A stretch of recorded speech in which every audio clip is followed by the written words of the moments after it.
안녕하세요. 지금 방송 들어오신 분들 영상 좋아요 한 번씩만 좀 부탁드리겠습니다. 오늘도 비트코인 시황이랑 차트 분석에 대해서 제가 정리를 해왔습니다. 일단 오늘은 어떤 내용을 제가 여러분들한테 전달을 드릴 거냐면요, 가장 중요하게 알아야 되는 시황, 코인 시장과 주식 시장이 어떻게 돌아가고 있는지는 우리가 알고 있어야 됩니다. 왜냐하면 우리는 투자를 하는 사람들이기 때문에 시황부터 먼저 설명을 드리도록 할 예정입니다. 일단 전일에 나스닥과 비트코인, S&P, 항생 모조리 상승을 했어요. 이게 왜 상승을 했는지 아시는 분 혹시 계시나요? 정답 한 분 나왔죠. 중국 부양책 맞추셨습니다. 텔레그램 저렇게 잘 보시는 분들은 바로바로 정답을 맞추세요. 자, 중국 부양책 때문에 올랐다. 제가 이 메커니즘에 대해서 좀 설명을 드리려고 하는데, 어떤 톱니바퀴 같은 구조로 이 시장이 상승하게 되었는지 제가 차근차근 좀 풀어드리도록 하겠습니다. 일단 표면적인 이유는 항생지수가 상승을 해서 다른 여타 증시까지 상승을 해준 거죠. 근데 그건 여러분들도 알고 계시다시피 중국의 인프라 경기 부양책 강화 때문에 그래요. 1조 위안을 풀었습니다. 엄청난 돈을 푼 거죠. 약 1460억 달러, 200조가 넘어가는 돈을 뿌린 거예요, 시장에다가. 왜냐면 지금 중국이 이 부동산이 있잖아요. 중국의 부동산이 11개월째 하락하고 있습니다. 중국 부동산이 11개월째 개떡락하고 있다. 오를 기미가 안 보인다. 자, 그래서 지금 가격대가 어느 정도냐? 3년 전 가격입니다. 중국의 주택 가격은 3년 전으로 회귀했다. 과연 경기 침체가 아니라고 하는 사람이 정답일까?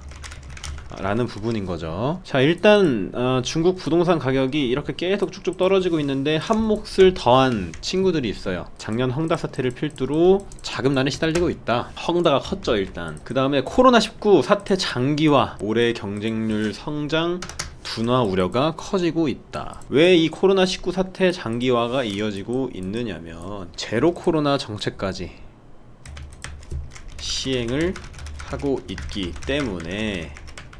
자, 락다운 얘기도 나왔었죠. 중국 여러분들 그 통제 속에 사니까 사람들이 이렇게 자기 손으로 목숨까지 끊는 안타까운 일들이 많이 벌어졌습니다. 그렇게 시행을 했던 정책들이 어떤 결과를 낳았느냐? 자, 소비, 생산, 투자 모든 경기 지표가 침체를 가리키고 있어요. 중국은 지역 경제가 뿌리째 흔들리고 있다고 봐도 무방하다. 사실은 중국은 경제 대위기 상황이다. 이렇게 여러분들이 생각을 해주시면 될 것 같습니다. 일단 잘한 거는 뭐냐면 부동산 정책 기조의 변화, 그리고 대출금리 인하를 했다는 점은 늦었는데 다행이라고 생각을 합니다. 이와 같은 배경에 힘입어 위험자산들이 동반 상승을 해줬다고 보는 게 타당할 것이라는 생각 이해되셨죠? 중국의 경기 부양책으로 인한 비트코인, 항생, 나스닥 웬만한 증시들이 동반 상승을 해줬다. 근데 사실 지금 양적 긴축을 하고 있단 말이에요.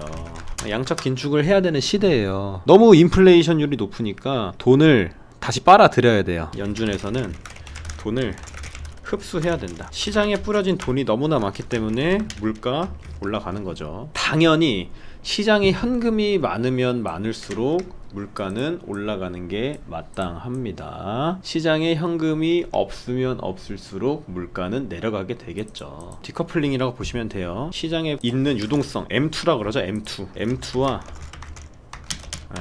물가는 디커플링 관계에 놓여져 있다. 이 정도로 생각하시면 되는데, 제가 이 얘기를 왜 드렸냐면 양적 긴축을 해야 마땅한 상황에 경기 부양책으로 200조를 또 뿌렸어요. 중국이 굉장히 머리가 아픈 상황입니다. 이렇게 되면 인플레 상황으로 또 갈 수가 있는 거고, 그렇다고 경기 침체를 막으려고 돈을 계속 뿌릴 수도 없는 거예요. 나중에는 사탕 하나를 사기 위해 돈다발을 준비해야 될 수도 있다. 실제로 이런 나라가 있었죠. 베네수엘라였나? 거기서는 고기 한 덩이를 사는데 돈다발을 들고 가더라고요. 인플레이션이 너무 심해서. 시장에 돈이 많으면 많을수록 당연히 물가 상승률은 올라가게 되는 게 기본 메커니즘입니다. 근데 중국에서 200조를 또 뿌렸어요, 이번에. 뭐 뿌린 건 일단 잘한 거죠. 경기 침체를 막아야 되긴 하니까. 근데 인플레에 대한 우려도 생각을 해봐야 될 부분이 있다. 이렇게 생각을 하시면 되는 거고, 그러니까 하나를 잡으려면 다른 하나가 튀어나오는 상황. 우리가 히어로 영화를 봐요. 예를 들어서 보스인 줄 알고 한 놈을 딱 처치하니까 한 놈이 더 나오는 거예요. 이해되시죠? 어벤져스 1편에 치타우리족이라고 나오잖아요. 치타우리족. 걔네가 이제 엄청 막 강하게 나와요. 와, 얘네는 진짜 못 이기겠다. 물리칩니다. 물리쳤어. 그 다음에 누가 나오죠? 타노스가 나와요. 타노스. 경기 침체. 뭐 이런 느낌으로 보시면 돼요. 인플레. 그러니까 두 가지 난제에 있다는 거예요. 쉽게 말하면 일단 한 가지부터 해결을 해야 되는데, 저는 일단 금리 인상을 하는 게 맞다고 보고요. 인플레이션부터 잡아야 수요 공급이 좀 안정화가 될 거고, 그 안정화된 수요 공급을 토대로 경제 성장을 이룩해야 됩니다. 경기 침체부터 잡는 거는 저는 좀 무리가 있다고 보고요. 일단은 인플레부터 좀 잡아가야 시장의 안정화를 찾을 수가 있는 거고, 그 시장의 안정화를 통해서, 그러니까 제가 말하는 시장의 안정화는 평탄화된 물가를 얘기합니다. 그 평탄화된 물가를 이제 사람들이 피부로 느끼게 되고 소비를 또 늘리게 되겠죠. 소비를 늘림으로써 주가는 자연스럽게 상승을 하게 되죠. 왜냐면 회사의 매출이 올라가니까. 이런 메커니즘을 통해서 자연스러운 경제 성장을 이룩해야 되지 않을까. 그러니까 일단 금리 인상은 하는 게 좋을 것 같다라는 생각을 하고 있습니다. 그리고 어제 증시가 오른 이유를 또 설명드리자면, 자길 GDP 예상치가 원래 컨센이 0.8이었어요. 컨센이 뭡니까? 컨센은 예상치입니다.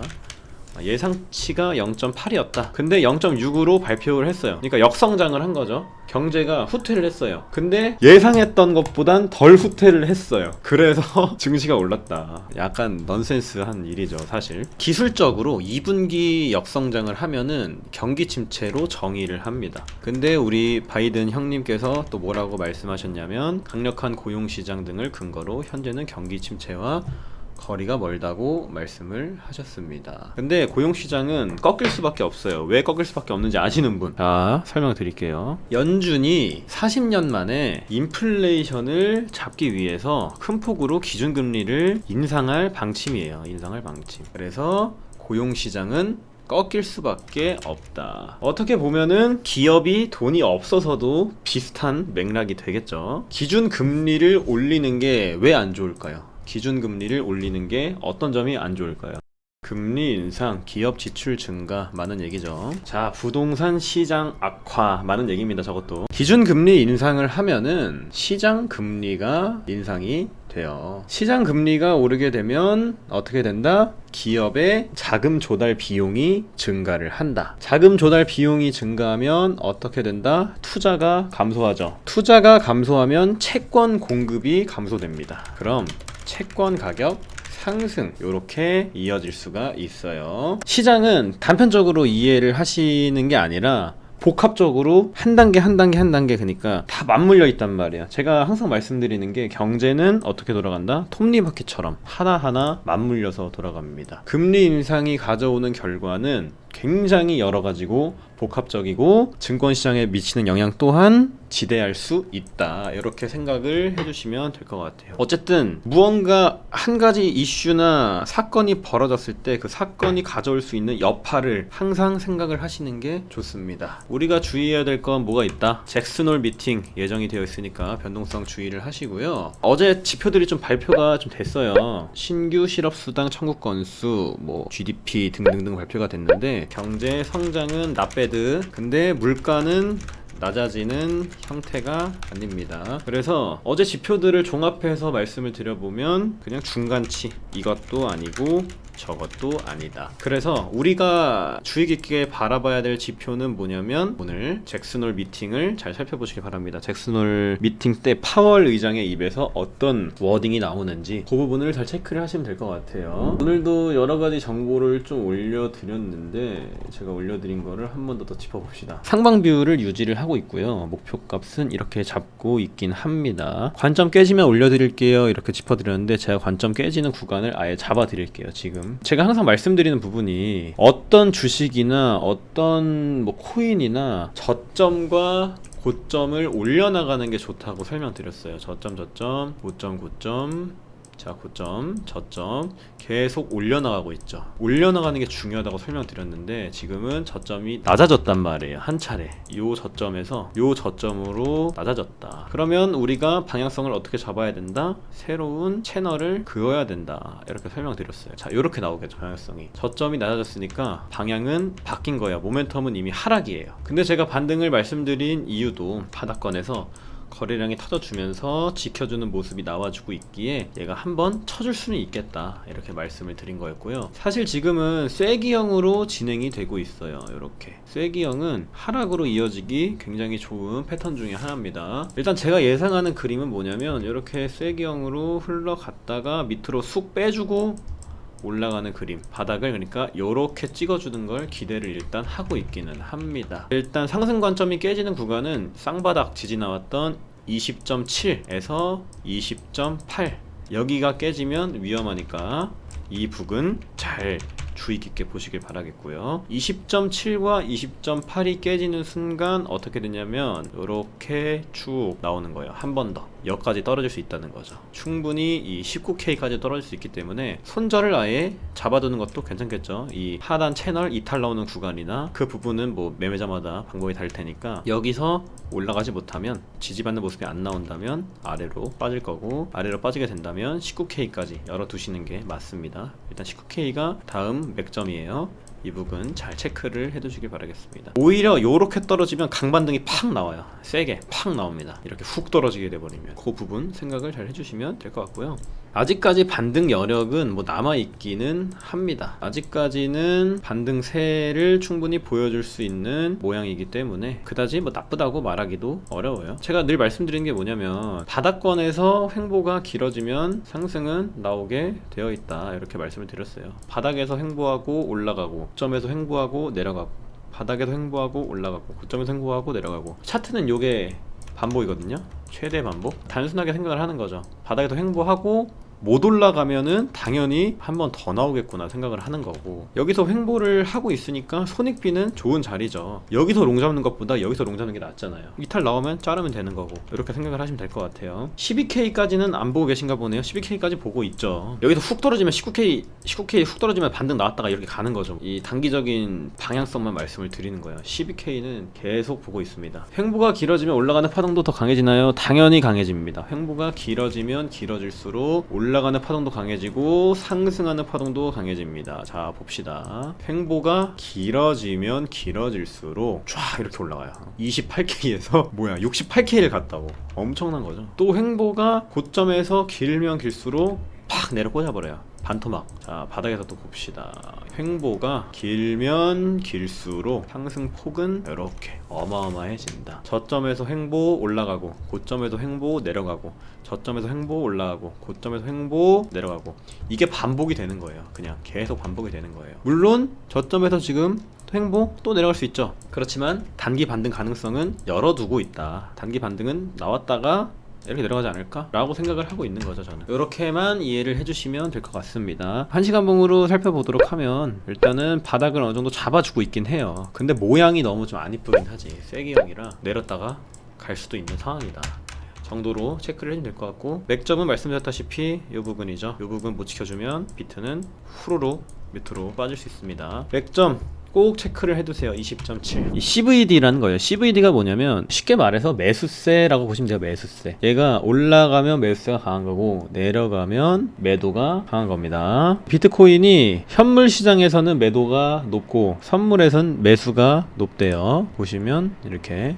다르죠. 현물에서는 팔아, 선물에서는 올려. 한번 위로 칠 수 있다는 소리입니다. 이거는 지난 3월 말에서 4월 초 비슷한 움직임이 나왔을 때는 데드캣 구간이었습니다. 이더리움은 머지에 대한 기대감 때문인지 선물시장은 6월 저점부터, 현물시장은 7월부터 매수 위를 보이고 있다. 특히 선물시장에서 비정상적으로 매수 누적이 발생한 상태이다. 엄청나죠. 이더리움은 선물 시장에서 매수를 겁나 했어요. 이거는 제가 볼 때 어떻게 해석할 수 있냐면 머지 업그레이드에 맞춰서 개떡상을 시키면서 고점에서 물량 다 팔고 그 다음에 던지지 않을까. 이더리움이 코인 시장을 확 끌어올리는 거죠. 확 끌어올리면서 알트코인 마지막 불장 팍 나오고 그때 다 팔아야 돼요. 제가 볼 땐 절대 여기서 추세가 못 바뀌어요. 이거 제가 장담합니다. 상승장 찾아온다 하잖아요. 그 유튜브 보지 마세요. 그냥 안 보셔도 되니까. 상승장이 지금 찾아온다는 게 말이 안 돼요. 그냥 하락장 상승장밖에 안 나왔어요. 이제 상승장이 온다 하는 사람들은 경제를 그냥 안 보는 거예요. 모르거나 안 보는 거죠. 상승장이 못 옵니다. 절대 못 와요. 지금 어떻게 제가 지금 예상을 하고 있냐면, 반짝 상승이 팍 나와줬다가 그 다음에 알트코인 마지막 물량 털기가 후루룩 나오고 12K로 가는 그 그림을 저는 예상을 하고 있습니다. 여러분들도 물론 제 말이 정답은 아닌데 뭐 일단 보자고요. 어떻게 되나 나중에. 아무튼 이렇게 생각을 하시면 될 것 같아요.